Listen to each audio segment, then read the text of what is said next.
இந்த இனிய மங்களகரமான நிகழ்ச்சியில் வாழ்த்துரைப்போர் பட்டியலை பார்த்தால் உங்களிலே பல பேர் எழுந்து போய்விடுவீர்கள். ஏனெனில் மணக்கும் சுவையான அசைவ பிரியாணி தயாராகி இருக்கிறது. எனக்கே கொஞ்சம் ஆச்சரியமாக இருக்கிறது. ஒருவேளை பிரியாணி சாப்பாட்டை ரத்து செய்து விட்டாரோ, கூட்டம் கலைந்து போய்விடும் என்று ஒருவரும் எழுந்து போகாமல் உட்கார்ந்து இருக்கிறார்களே என்று நான் ஆச்சரியப்பட்டேன். ஆந்திராவில் நடக்கிற கல்யாணமே வேற. நடு சாமத்துக்கு பிறகுதான் பொண்ணு மாப்பிள்ளையே மேடை கொண்டு வருவாங்க. அர்த்தராத்திரிக்கு பிறகுதான் கல்யாணமே நடக்கும். விடிய காலம் 2 மணி 3 மணி. நானும் என் துணைவி ஆரம்பித்தவர் என்னுடைய உயிர் நண்பர் காங்கிரஸ் கட்சியினுடைய எம்பியும் திருப்பதி வெங்கடாஜலபதி ஆலயத்தினுடைய அலங்காவல் குழு தலைவருமான என்னுடைய உயிர் நண்பருடைய மகன் கல்யாணத்துக்கு போயிருந்தோம். விடிய காலம் 2 மணிக்கு கல்யாணம். அது ஒரு வழக்கம். இந்த கோயம்புத்தூர்காரங்க எப்படி தெரியுமா, கெட்டிக்காரங்க, நல்ல பண வசதி இருக்கும். 6 to 7 கல்யாணம், 7 மணிக்கு பிரேக்பாஸ்ட், மத்தியானம் சாப்பாடெல்லாம் கிடையாது. ரொம்ப கெட்டிக்காரங்க. காலை 6 மணிக்கே கல்யாணம், 7-7:30 இருந்து பிரேக்பாஸ்ட், சிற்றுண்டி முடிஞ்சிடும். சொந்தக்காரங்க மட்டும் மத்தியானம் 50 பேர் இருந்து சாப்பிடுவாங்க. இங்க என்னன்னா, நீங்க வைக்கிறது ரெட்டிப்பு செலவு. காலை எல்லாருக்கும் டிஃபன் போட்டாங்க, அது பிறகு நண்பகல் உணவு. அதுவும் ரொம்ப சிறப்பா ஏற்பாடு பண்ணியிருக்காங்க. ஒரு கல்யாண தம்பதிகளை வாழ்த்தக்கூடிய தகுதி பெற்றவன் நான். என்ன தகுதி? என்னை போல் என் துணைவியார் ரேணுகாதேவியை போல ஒரு குடும்பம் இருக்க வேண்டும் என்று சொல்லக்கூடிய தகுதியை பெற்றவன் நான். அதனால் தான் என்னுடைய 4 volumes, my whole life achievement, I have dedicated to my spouse, Miss Renuka Devi,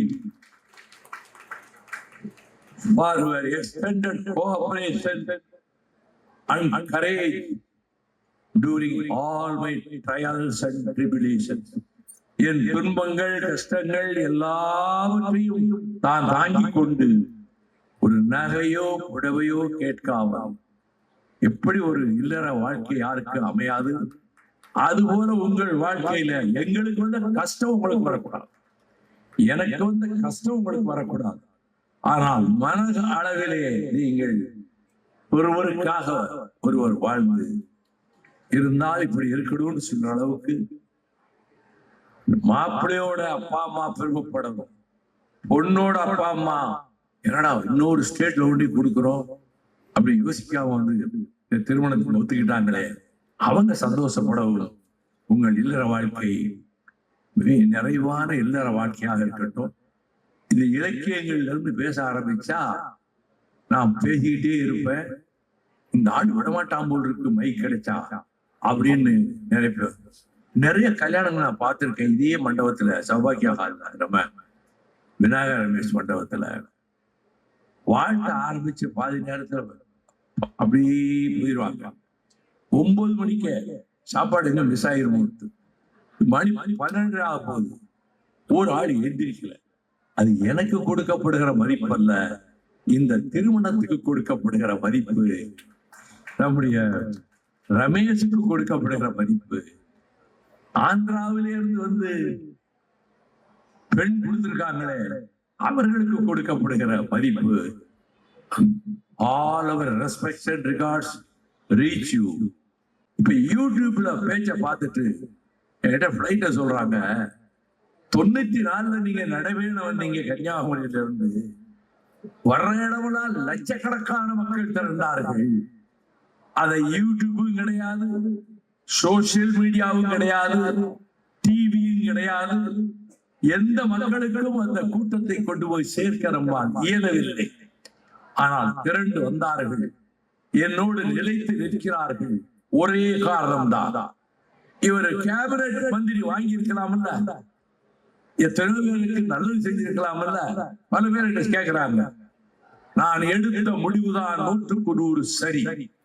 நான் கேபினட் மந்திரியாக இருந்தால் இயக்கத்தில் கஷ்டப்படும் தொண்டர்கள், தலைவருக்கு என்ன சென்ட்ரல் கேபினட் மினிஸ்டர், பெரிய அரண்மனை, காரு, ஒரு இடமெல்லாம் பிளேனு, அவருக்குதான் சௌரியம் இருக்கு.